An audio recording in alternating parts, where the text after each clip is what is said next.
1,00,000 শিক্ষক নিয়োগের আবেদন শুরু। যেভাবে আবেদন করবেন অর্থাৎ হচ্ছে বয়সসীমা, আবেদন ফি, যোগ্যতা, তারপর হচ্ছে কোথায় আবেদন করতে হবে, A to Z বিস্তারিত কথা বলবো আজকের ভিডিওতে। তো চলুন কথা না বাড়িয়ে মূল ভিডিও শুরু করে দেই। তার আগে একটি কথা বলে দেই, যারা নতুন আছেন তারা আমার এই চ্যানেলটিকে অবশ্যই সাবস্ক্রাইব করে দিবেন, যেহেতু চ্যানেলটা ছোট এবং আমি শুরু করছি প্রাথমিকভাবে। আপনারা সবাই সাপোর্ট করলে আমি এগিয়ে যেতে পারবো। তো চলুন বিস্তারিত কথা শুরু করি। বেসরকারি শিক্ষক নিবন্ধন ও প্রত্যয়ন কর্তৃপক্ষ NTRCF সম্প্রতি MPOভুক্ত বেসরকারি মাধ্যমিক বিদ্যালয়, কলেজ, মাদ্রাসা, কারিগরি ও ব্যবসা ব্যবস্থাপনা প্রতিষ্ঠানে 1,08,22 জন শিক্ষক নিয়োগের ষষ্ঠ গণবিজ্ঞপ্তি প্রকাশ করেছে। এই গণবিজ্ঞপ্তির আলোকে 18তম শিক্ষক নিবন্ধনে চূড়ান্তভাবে উত্তীর্ণদের আবেদন শুরু হয়েছে। অর্থাৎ যারা 18তম শিক্ষক নিবন্ধনে চূড়ান্তভাবে উত্তীর্ণ হয়েছিলেন তাদের আবেদন শুরু হয়েছে, এটা বোঝানো হয়েছে। আর NTR ভিত্তিক বেসরকারি প্রতিষ্ঠান কর্তৃক এইটা প্রকাশ করা হয়েছে আপনার হচ্ছে সার্কুলারটা। তারপরে দেখেন রবিবার 22 জুন বেলা 12টা থেকে এই গণবিজ্ঞপ্তিতে আবেদন শুরু হয়েছে। অলরেডি শুরু হয়ে গেছে 22 তারিখ থেকে, যা চলবে 10 জুলাই রাত 12টা পর্যন্ত। টাকা জমা দেওয়া যাবে আগামী 13 জুলাই পর্যন্ত।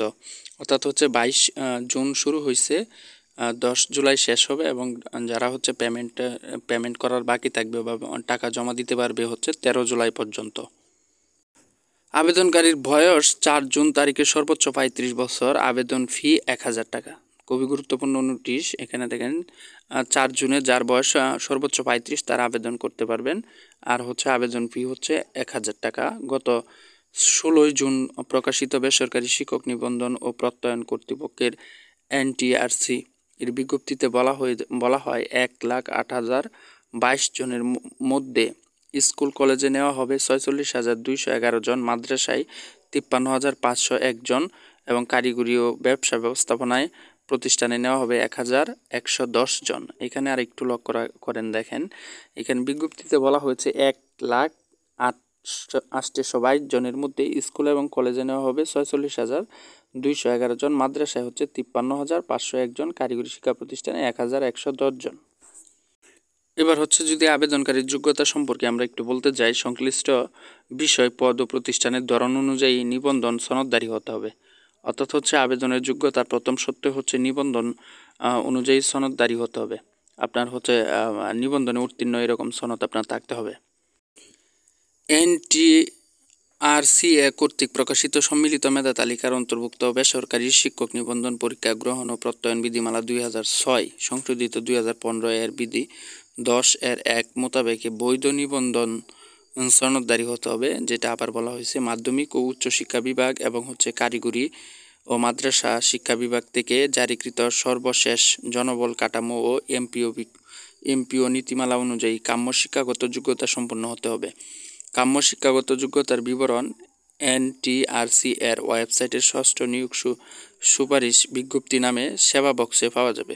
অর্থাৎ হচ্ছে আপনারা কোথায় পাবেন? NTRC এর ওয়েবসাইটে হচ্ছে ষষ্ঠ নিয়োগ সুপারিশ বিজ্ঞপ্তি নামের সেবা, যে ওইখানে লেখা আছে সেবা বক্স, ওইখানে আপনারা হচ্ছে এটার নীতিমালাগুলো পেয়ে যাবেন।